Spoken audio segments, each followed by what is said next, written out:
Good morning, everybody. We're here today to talk about multilingual Drupal websites.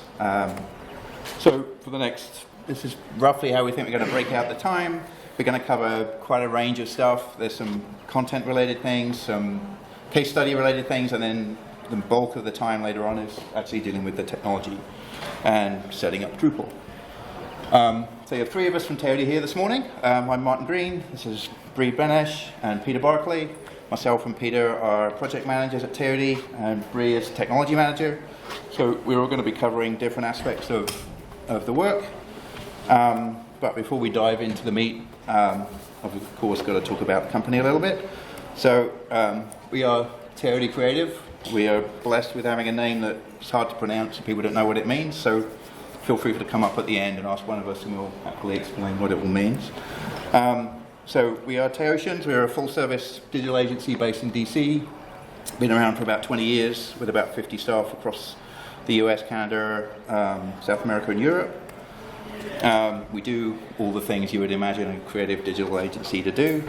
And we do them for all of the people that you would imagine we do them for. We also have a boat. I don't know if anyone here was on the boat last night, but there was a bunch of people. I believe we still have a boat after the party last night. Some people might still be on the boat. There might be some people still on the boat. But yes, thank you very much. It was last night. There were tickets at our booth, if anyone was... Yeah, yes. If you get on our mailing list, we send out invites when we have boat parties. Everyone's welcome.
It's So this is generally how we approach everything. The other thing I found particularly helpful is mimicking the sort of directory structure of all your documents to match the overall IA of the site that you're working with. That way it's that combined with a sort of understood, established naming convention means you're always super organized. You always know where the content's coming from, where it's supposed to go in the site. And also remember that it's not just the body content and title that you need. There's going to be metadata and other associated content that will need to be translated, which could be anything from SEO text to taxonomy terms, things like that. So make sure you understand all of this before you start. It helps everybody involved in the process. Other thing to remember is keep an eye out. Remember that when you translate something into another language, the size and volume of text that it's going to be occupying is bigger. Occasionally, when you translate something, we realize that do you really want to translate every single component of the URL? From a language point of view, sure, it's very robust to have every piece in there, but keep in mind that content's changing quickly, or there's going to be an admin burden for a site builder or someone maintaining the content, additional overhead there. If you've got a lot of site content coming into the site on a regular basis, that's got a cost. In addition to that, SEO, the URLs are longer. Look at the difference between that. And there's research, I stole this from someone else's site, but it's clearly apparent that Google doesn't always favor longer URLs.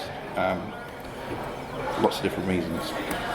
And then quickly moving along, this is not really a talk about SEO and metadata, but I'd urge people to go and consider that a little more and do a bit more research. But metadata, these are the general guidelines at the time of writing. I think these are somewhat in flux generally.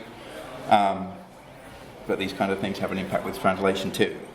So now, handing over to Peter real quick to take over and talk about one of the projects he worked on.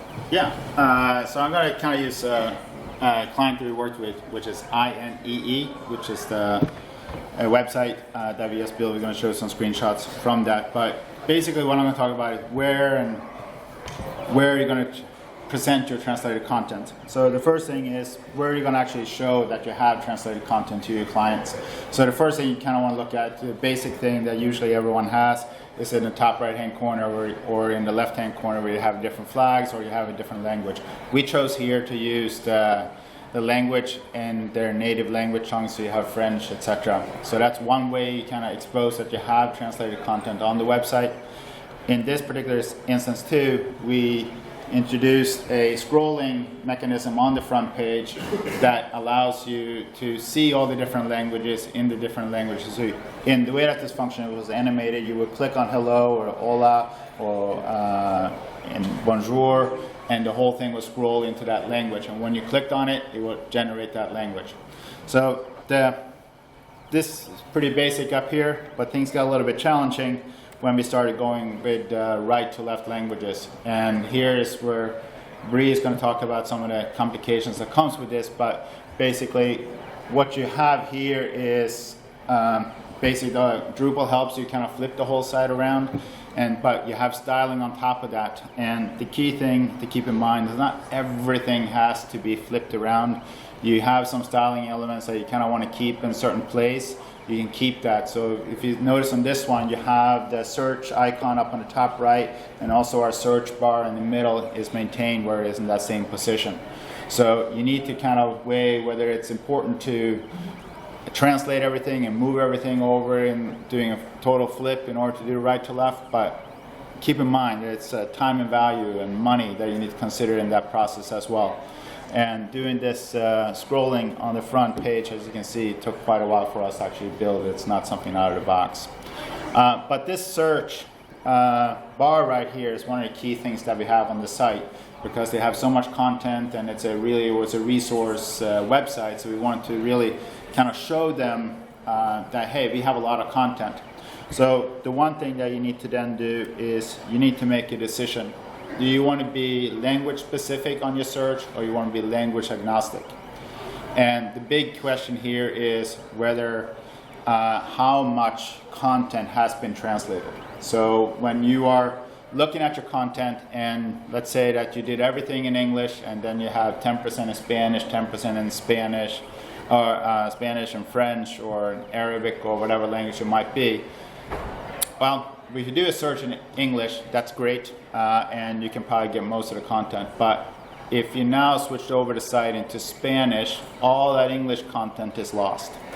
So you kind of have to weigh. And the way that we ended up doing it, and what we see right here is our French language page.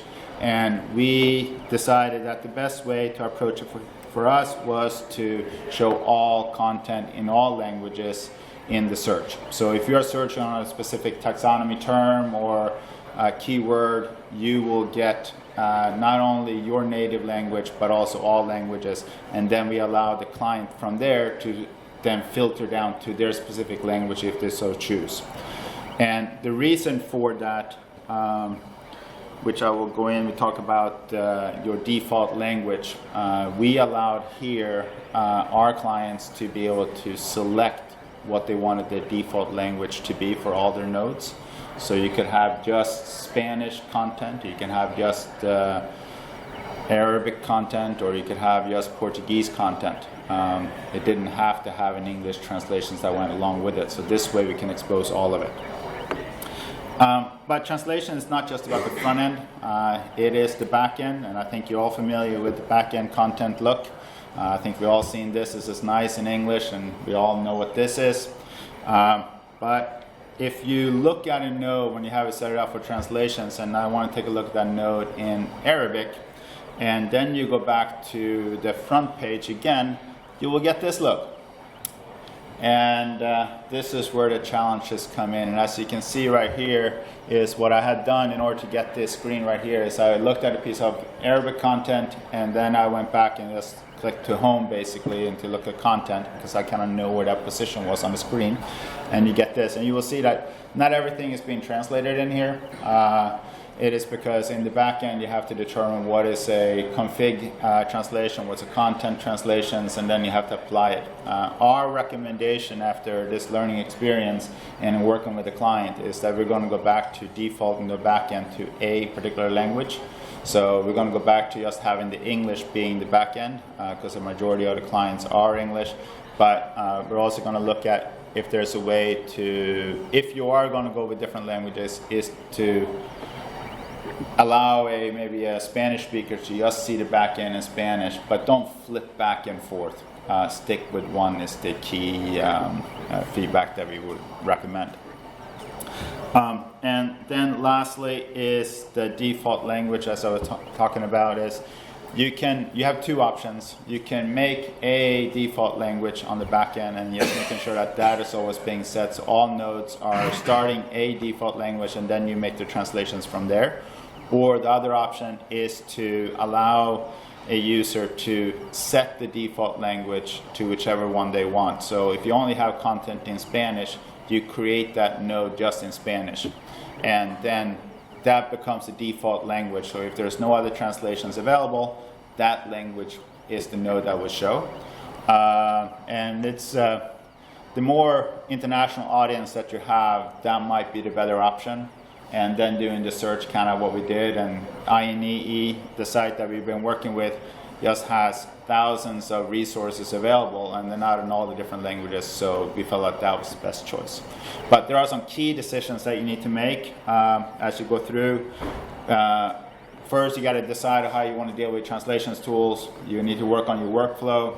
There are some design considerations that you need to make, and then the SEO and IA you need to consider as well. But definitely when you think about it, it's not just about what you're going to be seeing, but also how you're going to present it on the site from the front end and also in the back end. And back end is how you manage that site, and that is becoming much more important in the end, because you need to maintain that site in the long term and reduce questions. But I'm going to turn it now over to Bree, who is going to talk about the meat of this. So thank you. Cool. Thanks, guys. So I just want to ask in the beginning, how many of you are Drupal site builders or content admins? And how many of you are actual developers getting into the code? And how many of you have actually worked with Multilingual before? So if you've worked with Multilingual before, this is going to be pretty much repetitive. This is really a 101. It's basics. I'm going to go walk you through the basic modules you need to set up to support a straightforward multilingual site. And I'm going to talk about where and how to translate various things. There are a lot of things that you can do with multilingual, but for the purpose of this conversation, I'm talking about a pure translation where we're dealing with a one-to-one. So our content is identical between our translations. So you have a node, it exists with a certain amount of content. If you have paragraphs on it, those paragraphs are in a certain order, and all your translations are identical except for the fact that they're in different languages. So your paragraphs, the same types of paragraphs in the same order, image, WYSIWYG, accordion, whatever. So that's what I'm talking about today. Then we can get into the idea of like different default languages per node. That's a little bit more complicated. So, but for today, just sticking with the most straightforward. You told me it was easy. That's good. It was added on at the end. We'll talk about it later. So really, what you need to support your basic multilingual site are just 4 core modules. And I'm going to walk through each of those modules. You need, starting from the bottom, language, which is the base module that supports all of this functionality. Interface translation, which allows you to translate basically the hard-coded stuff in your site. So stuff that's provided by core modules that you couldn't configure yourself, like the submit button on a node edit form. That's interface. Content translation, it's all your content, meat and potatoes of your site, entities, your content entities. And then your configuration translation, which is kind of in between. It's all the stuff that you can use a module to configure, or that you can configure in your website. So, why am I blanking? Like text that would appear on a view, like the apply and reset buttons in your exposed filters, that sort of stuff. Or you'll get in also basic site settings, so your site name, that's config, and you can translate that. So first we'll start with language. As I said, this is the base module you need to support all your other core multilingual modules. First thing you need to do is add languages. There are 94 predefined languages to choose from. The cool thing is if you choose from the predefined languages, Drupal 8 now automatically downloads your core language packets for your interface. And so that's why I skipped a step. If you're going to do this, the simplest way to do this is to enable all 4 of those modules at the same time. Because if you have language and interface translation turn on at the same time, then it will automatically download that core language packet when you turn on, when you add a language. So you add a language, you can choose from one of the predefined languages, can't list them all, but the common ones, and it'll come with the preset language code, download your core interface translations automatically. You can also create a custom translation or a custom language for your site. And this has been handy I was talking to a client and they want 2 versions of English for the website. So English, like North American English, and UK English, where we just replace all the O's with OUs. And in your predefined languages, you only have 1 version of English. There are some languages where you have multiple flavors, like Portuguese. Drupal gives you Portugal Portuguese or Brazilian Portuguese to choose from. But with English, you only have 1. So if we want to provide 2, we would make a custom language called, I don't know, EN-GB or EN-UK. So we could have 2 different versions of English that a user could choose between. But that would be a custom language. And if you use a custom language, then it won't automatically import your interface translations. You'll have to go download the .po and manually import that. But I'll get to that in a bit. So like I said, if you set up your languages and if you have all your modules turned on at the same time, Drupal will automatically download interface translations for your core and also your contrib modules. And then you'll see on this page, and on interfaces that I've screenshotted, I've put a path to them, add like a menu path so that you know where it is. You'll see all the languages enabled on your site. The percentage of your interface that's been translated into those languages. These percentages are abysmal. Sorry, local screenshot. But usually if you're downloading a really common language like Spanish, the core translation will be 99%. So I'm not sure why my local is so terribly translated. And then you, and then if you, once you do that, you also have to select a default language for your site. You have to. It's required.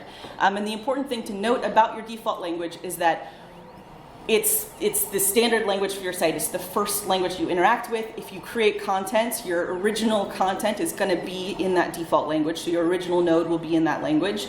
And if your website is trying to deliver content to a person who's looking at your website in a foreign language, but that translation doesn't exist for that piece of content, Drupal will fall back to the original language, your default language. So if I've created a node but I only have it in English and my user is looking at the Spanish translation of my site, and that Spanish translation doesn't exist, Drupal will give them the English version because it's the default language. Language negotiation or detection and selection methods. So what is this? When a user comes to your website, this is how your website knows which language to return. There are several different methods. By default, the URL method is turned on, and I find it's the most straightforward method. And basically, it determines what language to display to the user based on a parameter in the URL. You can also use some of these other ones, like on the user, a user can set on their account their language preferences, or a user in their browser can set browser-specific language preferences. You can enable multiples of these. You can change the order of them for importance. But I find that the more of these you turn on, kind of like with permissions modules, the more you have enabled, the fuzzier things get, the harder it is to QA. Like, is this working correctly? What's the exact functionality I'm looking for? So really figuring out the requirements of that and matching these specifically and keeping it as simple as possible will save you pain. We at one point also enabled you see a checkbox at the bottom. You can have different detection and selection methods for your interface. So like your admin pages and Drupal core strings versus your content. We turned that on for a while and it got to be a little too muddled, too difficult to test if things are working correctly.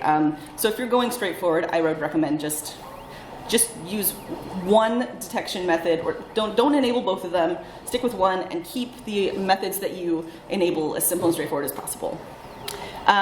So like I said, URL is enabled by default. I think it's your best bet. It's your most straightforward. And you can configure it further. So you have two choices with URL detection. You can either use a path prefix, which is basically going to give you like site.org/ then your language code, and then the rest of your URL, or languagecode.site.org. And you can choose between path prefix and domain. We go with path prefix because it's just cleaner for us and easier, and we like it.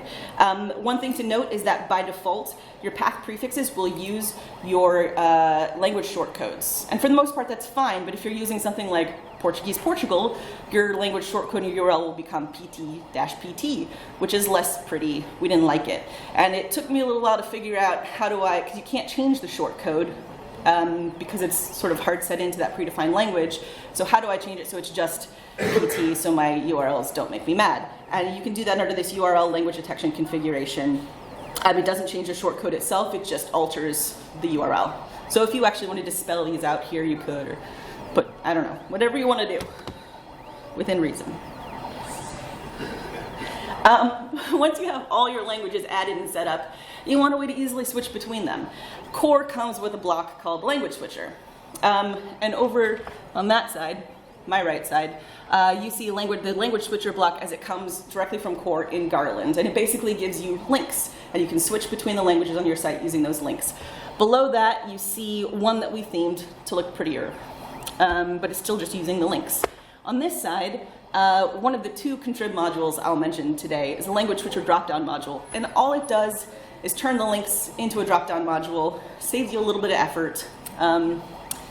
I have shown this one, the blue one is from the project page itself. This one is from our federal project I'm not allowed to talk about or show identifying information for, so I've redacted all the menu items and translated them using Google Translate, so they might say weird things, I don't know.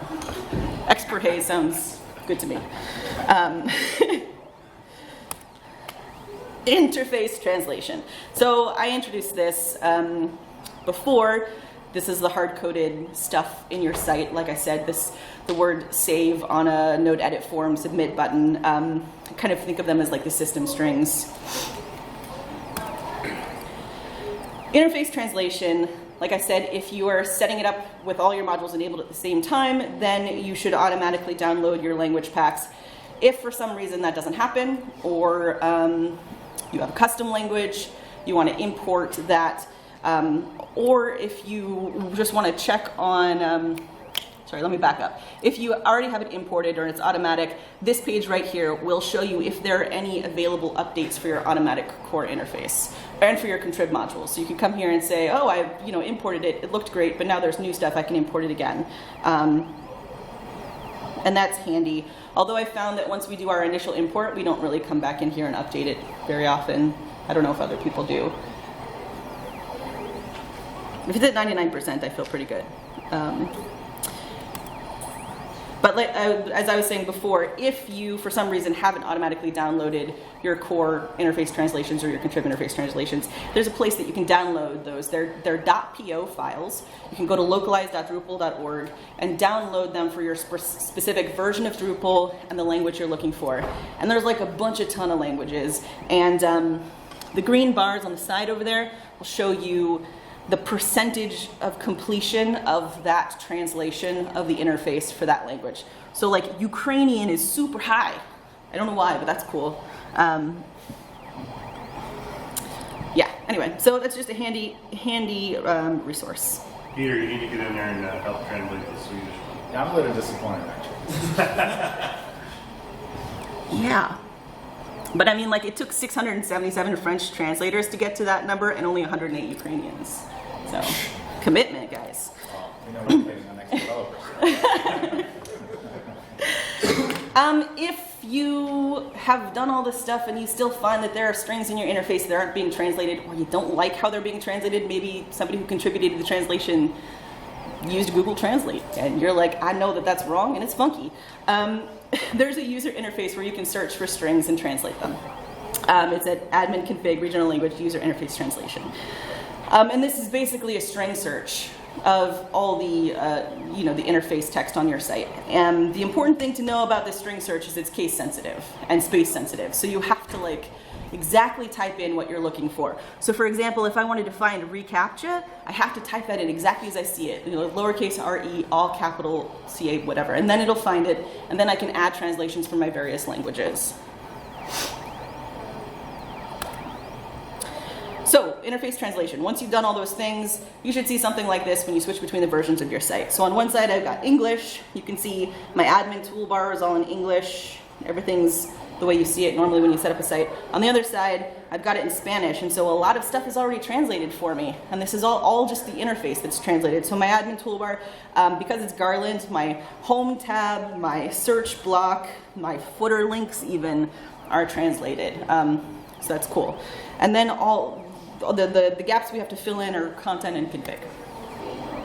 One last thing to note, I'm not going to go super deep into this, is if you're writing custom code in a module or in a Twig template, in order to make sure that your strings are translatable, you have to feed them to the T function. T function's super hungry, it wants all your strings. Feed the T. And another thing to note is even if you do this, in order to register those strings with the translation system, you have to visit the page in your browser. So feed the T, visit the page in your browser, and then it'll register with the translation system, and then you can go back to that string search and translate them. You can also include a YAML file in your custom module that provides translations. But that's a whole nother session. Okay, so content translation, meat and potatoes. This is all the content on your site. Nodes, paragraphs, even users, custom blocks, custom menu links. First thing you need to do is enable translation on the content, the types of content entities that you want to translate. So obviously content, probably taxonomy, probably your custom blocks and menu links. Users, maybe. Once you select, this is kind of a tricky interface page. Once you select which types of content entities you want to translate, you think, oh, I'm going to check these boxes and go hit save. That actually doesn't save anything. You have to check the boxes and then scroll down where you'll see something like this appear. You enable the content entity, like I selected content, and then when I scroll down, I'll see all the content types that I could translate. Then I select a content type that I want to enable, and then once I do that, I can at a field level granularity decide whether or not to translate certain fields. So you actually have to enable a content type or a content entity type to be able to save this stuff. Just a little tricky. It got me a couple times, and it's annoying. So selecting which fields are translatable. This is something really worth thinking about. Do all your fields need to be translated? We have a specific case on one of our websites where we have a content type and we don't translate the image field on it because we decided that image is never going to have text in the image, so it doesn't need to care what language it's in. And also for our content editors, it's just less work We have one image, it's constant across all the translations. Bada bing, bada boom, why mess with it? So we're not going to translate that image. Other things to think about. Do you really care about your publish date? Maybe you do, maybe you don't. I think it's really worth thinking about. And then if you decide not to translate fields, there's a checkbox up here that says hide non-translatable fields on your translation forms. So you can choose, if you've made some of your fields non-translatable, to hide those on the node translation forms. Now this is good because what happens if a field is not translatable is that if you change that value, it's going to be changed for all the translations across all your nodes. So if you hide that field on the translation forms, then your users won't accidentally change that value for all things. That's handy. But I've also had users be super confused by the fact that fields are missing from forms. Where did it go? Is this broken? What's happening? Why is there a yellow box at the top of the thing telling me things are missing? I don't know what to do. So I think in that case, it's about education and training. Paragraphs. Paragraphs seem scary at first when you think about translation, but they're not that bad, mostly. Right? Yeah. So how to handle paragraphs. I would say be careful, think it through, be careful with nested paragraphs. What you really need to know is that for a case of translation where we're talking one-to-one, all your paragraphs are the same in the same order, you just want to translate it into another language, your basic rule is to translate the fields on your endmost paragraph, if that makes any sense. If you don't have nested paragraphs, then just on your paragraph type, right? If you do have nested paragraphs, then just the very childmost paragraph. So what you can see over here is that on my content type, I am not translating file uploads and section references. You see how it says unsupported? Those are my entity reference revision fields, my paragraph reference fields on my content type. I'm not translating those. What I am translating is the actual fields on my paragraph. Most of those fields. We've chosen not to translate all of them. So that's basically your rule of thumb. Instead of translating your paragraph field on your content type, translate the fields on your actual paragraph type. This makes sense if you think about paragraphs as their own entities that are being referenced by the node. You want to translate the entity itself and provide those translated versions of that entity to your node. You don't want to translate the reference of it. If you think about it, it makes sense. If you want to talk about it more after, it's cool. Translating an entity. So, a node. If you go to create a node, you're going to see a translate tab. Click the translate tab and you're going to see all the languages added to your site that are available for your site. And then you can edit, add or edit translations for that node. If you click on an edit or add translation button, you're basically going to get something that looks like your node form but in another language. And you can see, ignore my red update your Drupal site stuff. The yellow alert is the alert that's basically telling your user there are non-translatable fields on this form that we've hidden. If you want to change those, go to the original node form. I mentioned that earlier. But so your user is going to see that yellow alert unless you super hide all of your Drupal messages.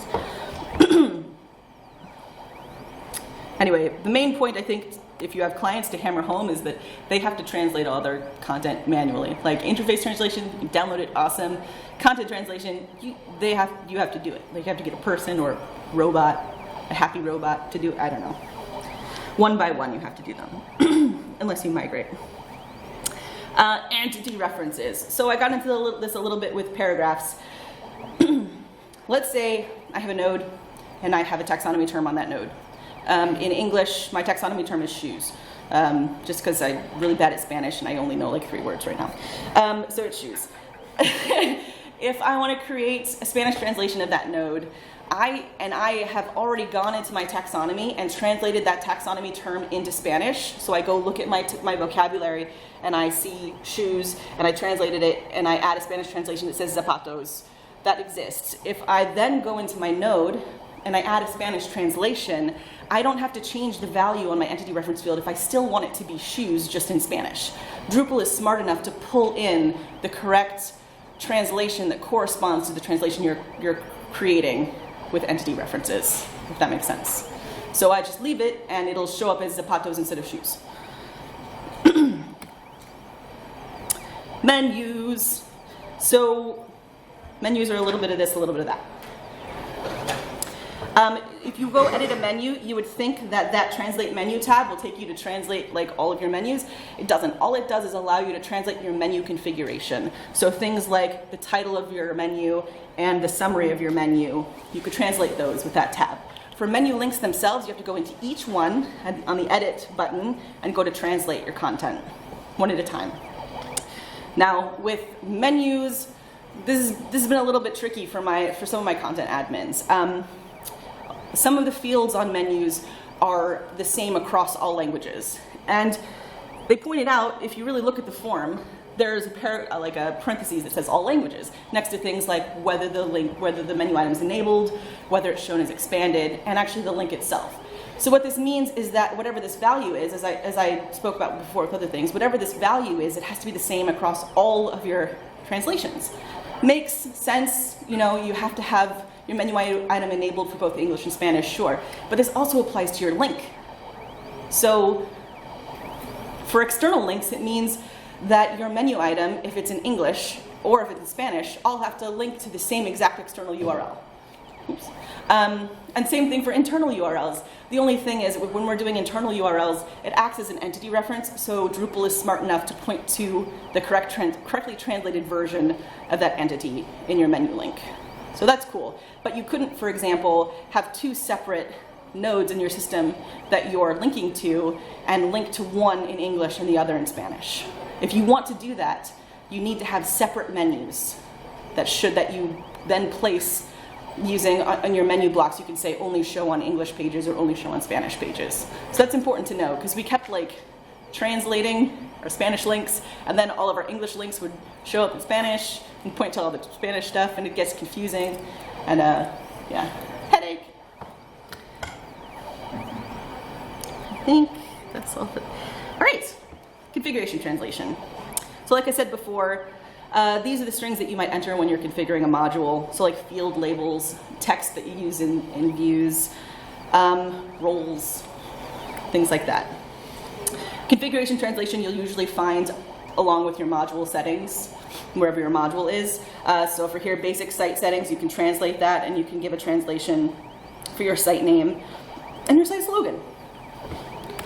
There's also a central UI for all your configuration translation. And like many centralized Drupal UIs, it's handy that it's all in one place, but it's also kind of annoying. You have to go, you can see everything at once, but then you actually have to click into each one to see sublists, and then click into each item to edit those things. So, handy and annoying. So views translation. Views is there's config translation involved, which is why I mentioned it here, but it also involves other things. So the first thing I'll talk about is the config translation that's involved in views translation. Because when someone says to me, translate this view, my next question is, what do you mean translate this view? Do you mean I need to make sure that like the title of the view or the buttons showing up in the filters are translating correctly? Or do I need to make sure that the content, my results basically, are showing up in the correct language? Which one is it? And those are two different things. So for the first thing is the configuration translation of the view. And there's a tab on your view that you can go in and update the translation of your configuration. This allows you to change things I've mentioned multiple times, the name of the display, your submit and reset buttons for your exposed filters, things like that. This is another wonderful interface where everything's nested and you just have to keep opening accordions until you get to the right field and translate the thing. One thing that you can't translate in this interface that you would think you might be able to is if you create a view page with a URL, you can't translate that here. You actually have to create a URL alias for that view page and make it specific to the language that you're working with. So you can't, I looked for it in here. I think I've looked for it here multiple times thinking, oh, it's probably there. But you have to make a URL alias. One other thing to mention, right here, this screenshot is me editing a view. You'll notice the translate tab has disappeared. It's just gone. If you start editing a view, your translate tab will disappear. If you go in and like remove everything from your URL, starting with edit, everything after that, it'll go back to like the main view of the view displays, and then your translate tab will come back. But anyway, for translating, the translation of the actual results of your view, you have two tools at your disposal. You have views filtering, which if any of you have used views at all, you're familiar with that. And you have language rendering, which is something that comes with multilingual. So views filtering is pretty straightforward. You add a filter criteria. You can filter by language. I only want all the results that are Spanish, or I only want all the results that match the currently selected language for the page that the user is on. And the important thing to know about filtering is that it applies when your query runs. So it actually affects which results are returned by your query. Language rendering happens after the query. It's applied after it and just to the display of your results. So it has no effect on your query whatsoever, and you're basically getting back the results and then deciding which language to render those in.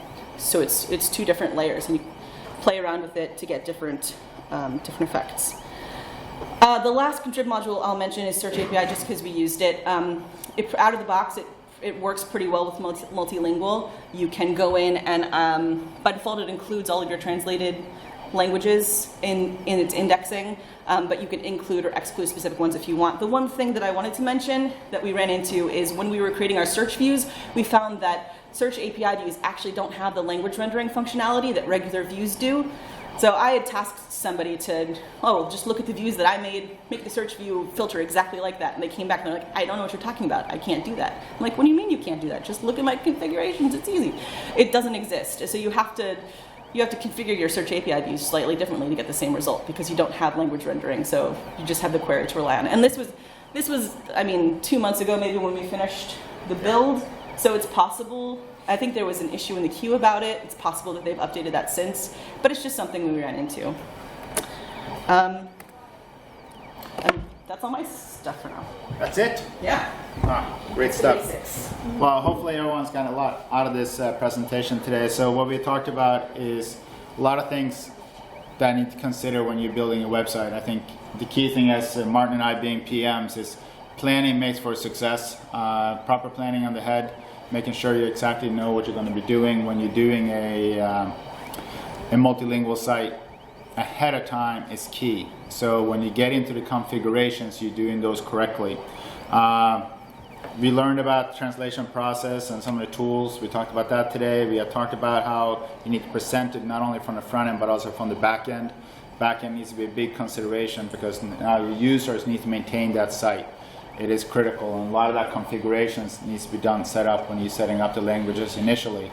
And it's not just checking boxes. Make sure you understand why you're checking those boxes and how that will impact the user experience, not only on the front end but also on the back end. Then we also talked about the translations and the config translations, and we had a lot of challenges with INEE when we were building that and trying to figure out the translations. And it is those menus that she was showing earlier, they are indeed a challenge to kind of figuring out. It's like, where is this word showing up and where does that translate? It takes a little practice and learn. I really think, confusing for your user if they're the one who is responsible for translating everything. But them getting their heads around like what's interface, what's config, what's content is difficult. And we haven't really succeeded completely with our user. And so that becomes a collaboration with me saying, that's really easy for you to update. You update it in content. Oh, that's config. Maybe that's something that I need to help with. Things like that. Yeah, I think. From our perspective, at least, is that when we go into another multilingual site, we know the questions to answer that needs to be answered before we start the build, so that we understand here are the benefits of doing this way versus going this way. Yes, you need to decide how they want to use that site to be most effective. But there really is, it's about planning. Try to do as much pre-planning as you can before you start the actual build so you know exactly what you're trying to do. And even planning won't save you from everything, because we planned to do a pure translation one-to-one with INE, and we got to the end and the user was like, oh, but I don't actually want to translate everything. I want to have nodes that don't have English as their default language. Curveball, and so we had to change things at the end. Yeah. Anyway, questions? Yeah. So, but thank you very much for coming today. I hope you got a little bit out of this, and if you learn one thing, I think we'd have a success. So, please go ahead. Two questions. I know you probably already mentioned this, but did you use what translation service did you use? Question was what translation service? services? The client. Yeah. So for INEE, they have internal translators, multiple people who collaborate to translate their resources and come into the system, which is why we had our back end originally translating based on user language preference, so that wherever their resources were, they would see the back end in their language. But it's the switching of interfaces with Arabic and stuff like that has actually caused them a lot of confusion, because sometimes you'll have an English speaker who's going to go in and make a small change to an Arabic node, and their entire interface, because of some of the switching, switches to Arabic, and then they have no idea which buttons to press. And this is a common complaint I've heard from other people who have, like, if their backend is translated into Russian. So when you configure to switch to Arabic, it automatically switches to the left to right? Yeah, it does. Actually, Drupal does a lot of that for you. We were really worried about the styling lift, and it turned out to be not as bad as with the styling as we thought it was going to be at all. Yeah. My last question, I promise. Yeah. In addition to the language switching contrib modules you use, are there any other modules that you would suggest or recommend that will ease? The ones that exist are not ones I've necessarily used because they provide more specific functionality. I think there's like an IP negotiation module that helps if you want to detect your user's IP address and then provide a language based on where that IP is located. So I would search the modules for things that do stuff like that. Yeah, because what we're talking about here is a pretty straightforward basic setup. Thank you so much. Mm-hmm. If you're looking for language services too, there's Languagetext, Smartling, CSOC, the three. You had it, and and there's a bunch. contributing bodies looking to provide professional services. How would you go about translating text that's in wait? Key function. Oh, you need to feed it to the T function. So, yeah, so you, inside your double mustachy brackets, you put a pipe, thanks, lost the word, and then you feed it to just T, or trans, and that will make it translatable. And then you go into your two options. You go into your string searcher, basically, as I called it, and you can search for that string and translate it. Or you can provide like a custom YAML file for your module that will translate things. I had seen that you do type T, but then after that, it's like, where is it getting that translation? goes into outer space. No, yeah, so like I said, you feed it to the T function, and then if you actually go visit that page in your browser, that's when it'll register basically in the translation system as a string that's translatable. You have to do both steps. I would feed it to the T function and be like, no, I'm going to translate it. But Drupal's like, I don't know what you're talking about. So you hit the page first, and then Drupal will know what you're talking about. Yeah, it's a question up there on top. I noticed in your process steps you said QA often, and I'm curious who is doing the QA of your translations? Do you have native speakers or people who are comfortable in the language who are able to review and final product to say like this actually says what you want it to say?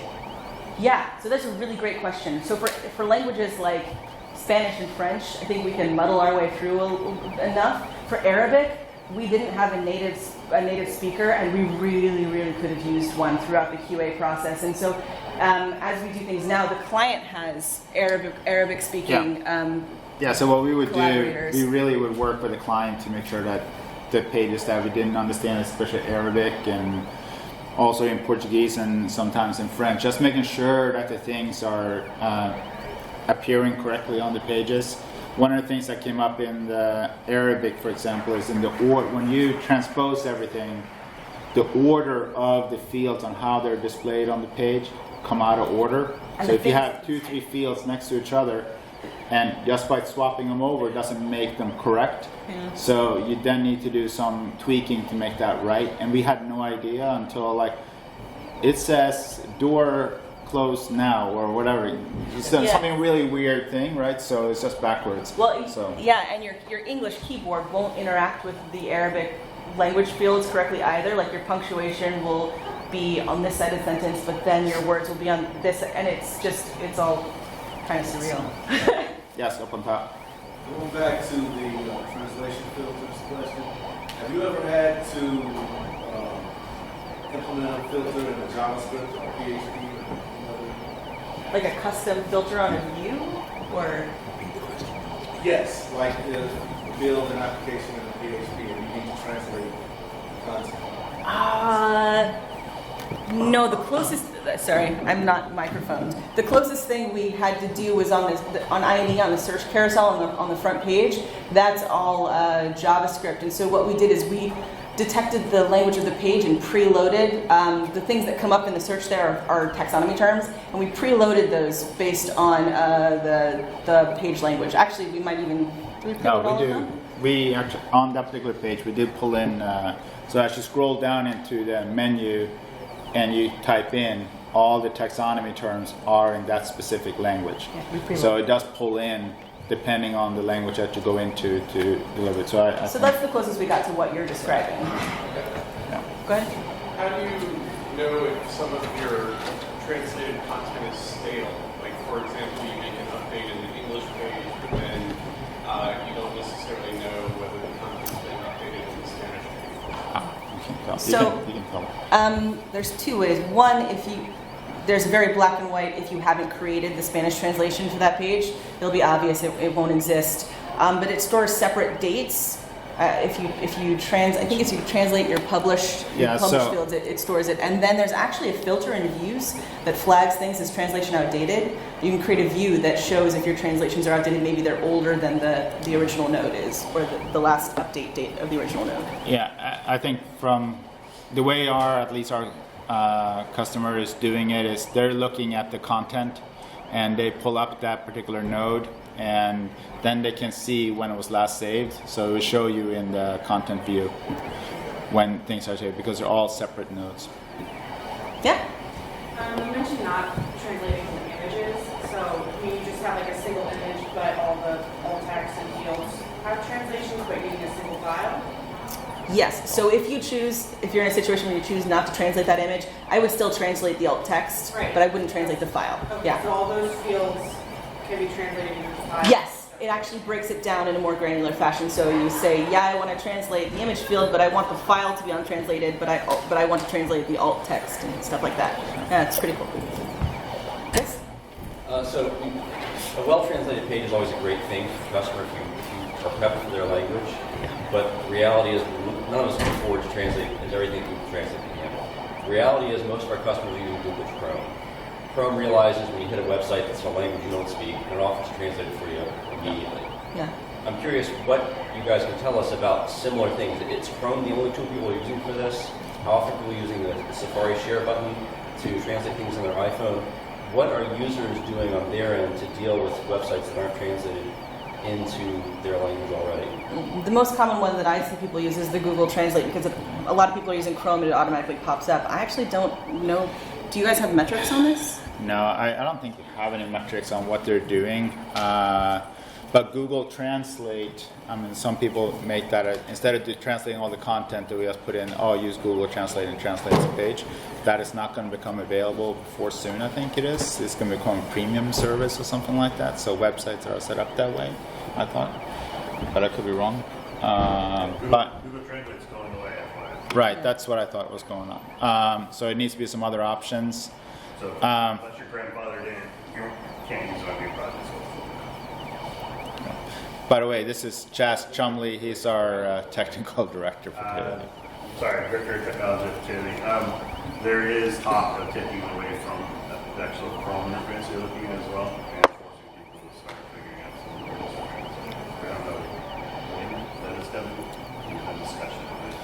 That we remove the Google Translate service. There is a backend API, which is a premium service that they're going to start charging for you to be able to use that if you want to continue using that, or if you've been grandfathered in because you already have an existing site, they won't remove it completely from you. So, We're going to have to wrap up there. I think everybody. I want to thank everybody for coming. Thanks for your time and your attention.